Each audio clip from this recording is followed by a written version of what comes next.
کہ دنیا میں جو زندگی ہم نے گزار رہے ہیں اس میں ہم نے یہ فکر نہیں کی کہ مجھ کو آخرت میں جانا ہے. حالانکہ دنیا دی گئی اس لیے دنیا میں رہنا ہے تاکہ آخرت کے ہمیں کیا کرنا ہے, تیاری کرنا ہے. لیکن ہم عقبہ کا نہایت کچھ سر انجام کیا, ہم نے آخرت کے لیے کوئی انتظام نہیں کیا. ناکام چلے جہاں سے افسوس انیس. اب دنیا سے جانے کا وقت ہے, دنیا سے کچھ کرنے کا وقت ہے. تو شاعر خود کہہ رہے کہ افسوس, صد افسوس. کیوں افسوس کر رہے ہیں, کیوں ملول ہو رہے ہیں, کیوں غمزدہ ہو رہے ہیں, کس کام کو یہ آئے تھے, کیا کام کیا.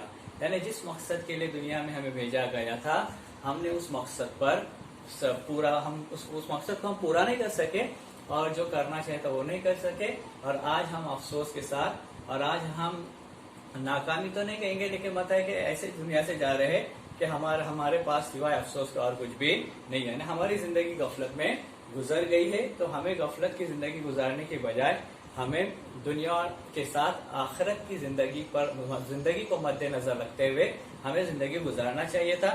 لیکن ہم ایسا نہیں کر سکے بلکہ دنیا میں ملوث ہو کے آخرت کو بھول گئے. یہ دوسری ربائی تھی. اب تیسری ربائی دیکھو. جب اڑ گیا سائے جوانی سر سے, پھر ہوگی جدا نہ سرگرانی سر سے. کچھ ہوگا نہ ہاتھ پاؤں مارے سے انیس, جس وقت گزر جائے گا پانی سر سے. اب دیکھو اس میں لفظ آیا تھا سرگرانی. کون سا لفظ آیا تھا؟ سرگرانی. اب سرگرانی کے معنی ہوتے ہیں پریشانی, مصیبت. اب شاعر یہ کہنا چاہتے ہیں کہ جب اڑ گیا سائے جوانی سر سے, پھر ہوگی جدا نہ سرگرانی سر سے. کہ جو اللہ نے ہم کو جوانی دی ہے, یہ جوانی ہم نے غفلت میں گزار دی, تو پھر ہمارے ساتھ سوائے پریشانی کے اور کچھ نہیں آئے گا. کچھ ہوگا نہ ہاتھ پاؤں مارے سے انیس. ہاتھ پاؤں مارنا, بے قرار ہونا, مضطرب ہونا. کیا ہونا؟ مضطرب ہونا, بے قرار ہونا. ہاتھ پاؤں مارنا, بے قرار ہونا.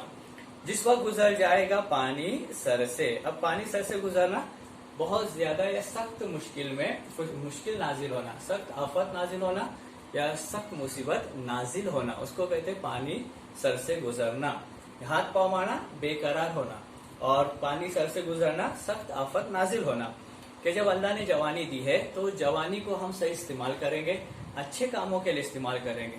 اگر ہم نے ایسا نہیں کیا تو ایک وقت آئے گا کہ ہماری جو زندگی ہے وہ تو گزر جائیں گی, جوانی گزر جائیں گی, اور جوانی میں جو کام ہم کو کرنا تھا وہ ہم نے نہیں کر سکے. تو ایک وقت آئے گا کہ ہمارے سر سے پانی اوپر ہو چکا ہوگا, مطلب اور مصیبتیں ہم پر نازل ہو جائیں گی, اور اس کا پچھتاوا ہوگا, اور اس کی وجہ سے ہم رنجیدہ ہوں گے, غمزدہ ہوں گے. لیکن اس وقت کا پچھتانا کوئی کام نہیں آئے گا. اس کے لیے جوانی میں عبادت, جوانی میں لوگوں کی خدمت, جوانی میں ہر چیز کرنا ہے, تاکہ کیا ہو جائے پھر بعد والی مطلب جوانی کے بعد والا جو حصہ ہے اس میں ہمیں کوئی پریشانی نہ ہو. اب چوتھا اور پانچویں ربائی جو ہے چونکہ اس سال کے لیے حذف کی گئی ہے, اب آخری ربائی